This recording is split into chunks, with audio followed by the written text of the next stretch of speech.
Let's start with events. Click Events under Audiences on the sidebar. An event in full force ads is a real-world occurrence tied to a specific place and time. Think of a concert at a venue, a trade show at a convention center, a store's grand opening. The platform uses the fence you draw here to track device IDs that entered that area during that time window. Later, those device IDs become an audience you can advertise to. Click New Event. Give it a name. I'll call mine Spring Concert, and then we draw the shape. Down here on the map, I'll click the Draw tool and outline the venue. I can draw a polygon by clicking corner points, or a rectangle by clicking once, dragging, and releasing. As I draw, you'll see an area badge update in real time. Two constraints to watch out for. The shape can't exceed 1 square mile in total area. The longest side of the shape can't exceed 1 mile. If you trip either limit, the shape turns red immediately, and you won't be able to save the event until you fix it. That's by design. The ad platform we sync to rejects fences larger than that. Now, flight dates. I'll pick a start date of next Friday and an end date of next Sunday. I'll set the start time to 6 p.m. and the end time to 11 p.m. Important call out. You'll see an amber banner above the date pickers that says, Flight start and end times are in Central Time. That's not the time zone of your browser. It's the time zone the ad platform stores internally. If your event is actually happening at 6 p.m. Eastern, you need to enter 5 p.m. here, because 5 p.m. Central equals 6 p.m. Eastern. If you're in Mountain or Pacific, convert accordingly.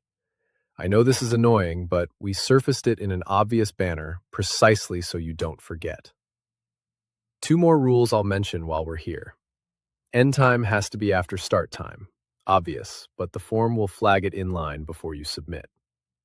Dates can't span more than 14 days end to end, so a multi-day festival is fine. A month-long pop-up shop, you'd need to split into multiple events. Click Save. If everything syncs correctly, the event appears in the list. If there's a problem, say the name's already taken by another event in your account, you'll see a red error banner with the actual reason, and the half-saved row is cleaned up automatically so you don't end up with orphaned data. Next, tags. Click Tags on the sidebar. A tag is a small snippet of JavaScript you install on your website.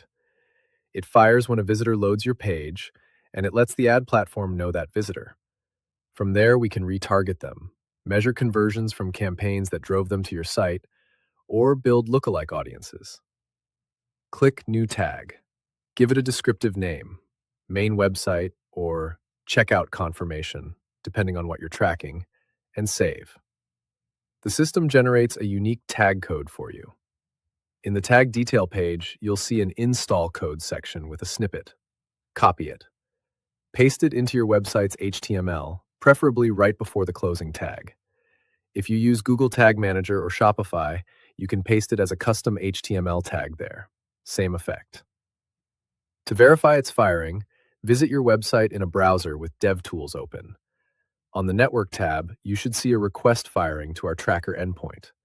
If you see it, you're done. Last piece. Click Retargeting and Conversion on the sidebar. A retargeting audience is a saved list of the people who visited your site, or specific pages of it, captured by the tags you just set up. You use these audiences either to retarget, show ads to people who already know you, or to track conversions, meaning measuring how many people who saw your ad came to your site. Click New Audience. Give it a name. I'll call mine Homepage Visitors. For each audience, you need to attach at least one tag from this organization. If you skip that, you'll get an error. I'll pick the main website tag we just created. Then you configure the rules. What pages count? Here you can specify URL patterns, contains, equals, and so on. For a simple homepage audience, I'll match URL equals the homepage path. Click Save. Again, if the sync fails for any reason, you get a friendly red error with the real reason and the half-saved row is cleaned up.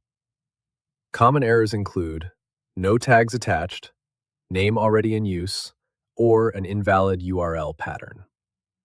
All right, events, tags, audiences. The supporting infrastructure is in place.